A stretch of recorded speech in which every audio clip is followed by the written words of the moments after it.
Il y a 2-3 bruits quand même dans la forêt où tu te dis c'est peut-être un ours. Et donc ils me disent on vous envoie un shérif, il faut appeler 911. Bonjour à toutes et tous, bienvenue sur Coïncidence Stories. Alors Coïncidence Stories, qu'est-ce que c'est? C'est un invité qui va nous raconter ce qui s'est passé dans sa vie pour un fait marquant. Et aujourd'hui, je reçois Jérémy Laveau. Salut Jérémy. Salut Max. Merci d'être là. Merci à toi de m'accueillir. On t'a fait la route depuis Orléans? C'est ça. En train? En train, bien sûr. Évidemment, puisque l'écologie, c'est un petit peu ton dada. C'est ça. J'embrasse Sandrine Rousseau. Également. Au passage. On lui passe le bonjour. Et aujourd'hui, tu vas nous raconter ce qui s'est passé il y a quelques semaines. Alors déjà, tu peux te présenter rapidement, quelques mots? Jérémy, j'ai 33 ans, je travaille à la SNCF. J'essaie d'en faire le moins possible. Ça, c'est très important. Très et bien. ça me fait plaisir d'être ici. Parfait. Alors, qu'est-ce qui s'est passé dans ta vie il y a quelques semaines? Un voyage? Un voyage, ouais. Et la raison de ce voyage déjà, pour nous découvrir, contextualiser. ouais, donc en fait c'était de découvrir un peu les États-Unis. Et en fait j'étais attiré par la Nashville, qui est dans le Tennessee. C'est une ville beaucoup de musique, qui est très connue pour la musique country et tout ça. Et en fait donc j'ai loué une voiture. Et sur les bouchons d'essence, il y a marqué gasoline. Sauf que je suis parti aux États-Unis sans savoir que gasoline ça voulait dire essence et pas gasoil. Ah. À un moment il a fallu faire le plein. Et donc gasoline, c'est pas le gasoil, hein, c'est l'essence là-bas. Donc pour celles et ceux qui nous regardent, voilà, j'ai mis le plein jusqu'au bout. Et puis j'ai réussi à faire 80 km. Et puis à un moment donné, la voiture, elle a pas accepté ce changement d'essence. Et donc j'ai été obligé d'appeler donc le 911. Numéro d'urgence? Numéro d'urgence là-bas aux États-Unis. Je suis entre deux très grandes villes et que sinon il y a 80 km d'un côté, 120 km de l'autre. Et je suis vraiment en pleine pampa. Et voiture donc, à l'arrêt? À l'arrêt HS Warning sur le côté. Pas de lumière, bien entendu. Tout seul? Tout seul. Ah oui, sinon c'est pas drôle. Facile. Et il faut appeler 911 et j'ai donc pas du tout de notion d'anglais, ça a pas changé. J'ai vu que tu apprenais l'anglais, on a passé quelques jours ensemble. On fait un placement de produit pour Duolingo. Ouais, bien. J'apprends l'anglais, ouais, c'est incroyable. C'est vraiment très bien. Profitez-en, les gars. J'appelle le 911, ils arrivent à trouver une traductrice, mais ça dure 20 minutes avant qu'ils comprennent à peu près où je suis. Donc, parce que je suis avec le plan d'un côté, enfin voilà. Et donc, ils me disent, on vous envoie un shérif, monsieur Jacob McDonald, avec qui j'ai gardé contact. Descendant de Donald? Non, il n'y a pas ni de Trump, ni de McDonald non plus. Oui, même si, bon. Bref. Et donc, le mec met à peu près 2 heures à me trouver, parce que ils m'ont rappelé, enfin, ça a été tout un sketch, donc toujours en pleine nuit. Donc il arrive, ça m'arrive à 21h30 cette histoire. C'est quoi ton sentiment à ce moment-là? Au début, je suis vraiment dégoûté.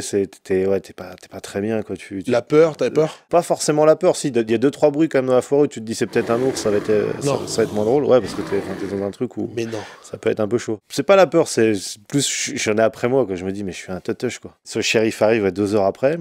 Et par contre, adorable, le gars comprend assez vite que je suis un génie. et donc il me demande le numéro du papier de location pour appeler le loueur. Le loueur. Et donc il appelle le loueur, sauf que il nous envoie une dépanneuse.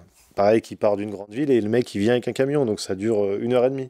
Donc pendant 1h30, on a appris à se connaître avec Jacob McDonald, mais c'est vrai, tout est vrai. Et c'est pour ça que je voulais que tu sois là. Et donc. Sympa, Jacob? Très exceptionnel. Okay. Alors concrètement, pour un mec qui parle pas anglais, ouais. Ça se passe comment? Le mec arrive, hi, Jérémy Laveau. Ouais, voilà, c'est ça. Et toi, puis, my English is bad. Voilà, c'est vraiment ça. Ok. Donc, on avait nos téléphones et en fait, ça parlait comme ça. Et on a vraiment de la chance là maintenant d'avoir de la technologie comme ça. On a appris à se connaître. Lui, il doit venir là en 2027. Il doit venir en Normandie. Donc, on a essayé de se dire qu'on allait garder contact et qu'il puisse venir un peu. Nous d'amitié avec le shérif. Ouais, c'est exactement shérif, ça. Un trooper. Ah oui, c'est vraiment le chapeau, tout est. Donc, on attend la dépanneuse. Le mec arrive. Il nous check comme si on était potes. What's up? Ouais, ok, ça va. Il charge la voiture, ça dure 10 minutes l'affaire et il s'en va. Et moi, là, je me retrouve sans voiture avec mon vieux Jacob. Je dis, mais no paper, parce que pour moi, comme en France, ils te donnent des papiers. Ouais. De là. Non, en fait, là-bas, eux, c'est aux États-Unis, c'est le policier qui fait les papiers de remorquage et tout ça. Donc, il me le donne et puis en fait, il me dit sur le téléphone, montez dans la voiture. Je monte dans la voiture et il me dit, vous allez où? Je dis, moi, je vais à Nashville. Et en fait, il me dit, ok, je vous ramène. Et donc, j'ai fait 120 km de voiture avec Jacob McDonald. Énorme. Il m'a déposé chez moi, au Airbnb où j'étais. Il a fait 120 bornes. Et en fait, c'est un trooper. Et les troopers, c'est les mecs qui peuvent intervenir sur des zones qui sont gigantesques. Et donc, le gars te rend service? Il me rend service. Et à la fin, pour la vanne, je lui dis, est-ce que vous voulez que je vous mette le plein? Il m'a dit non, ça ira. Tu m'étonnes. Il m'a serré la pince. Et puis, depuis, on a gardé contact. Et voilà. Incroyable. Donc, tu te retrouves en parlant presque pas anglais, en plein milieu d'une route déserte. C'est ça. pour aller à Nashville, ramené par un shérif. C'est ça. Nous d'amitié avec lui. C'est ça. Non, mais c'est exceptionnel. Et si on t'avait dit que ça arriverait un jour, tu jamais évidemment. Non, parce que tu t'attends pas à ça. La gentillesse, en fait, dès que tu dis que t'es français là-bas, les Américains, ils sont exceptionnels. J'ai pu manger avec les pompiers de Nashville, enfin, ils m'ont offert plein de trucs, enfin, exceptionnel. Vraiment. Pour terminer, le résumé de tout ça, c'est quoi? C'est une leçon de gentillesse que t'as pris? C'est quoi ton ressenti, en fait, quand tu reviens ici, là, quelques semaines après, tu te dis, là-bas, tu penses à tout ça, là, les États-Unis, c'est la facilité, ils vont droit au but.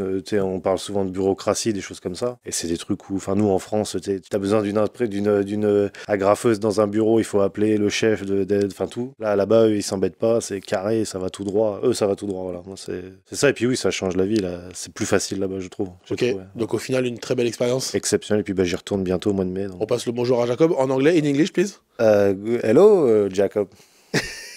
Jacob. Jacob. It's for you, Jacob. Ouais. It's for you, my friend. Yes. Ok, merci. Un petit mot, le mot de la fin, tiens, pour terminer. Qui tu aimerais voir dans Coincidence Stories? Un mec qui a des histoires de zinzin. J'aurais bien 2-3 copains à t'envoyer. Je te ferai une petite liste. Vraiment? Ouais, vraiment. Ok, merci beaucoup. Allez, merci à bientôt et merci de nous avoir regardés. Alors, je sais pas si vous serez nombreux, mais nous, on a passé un très bon moment.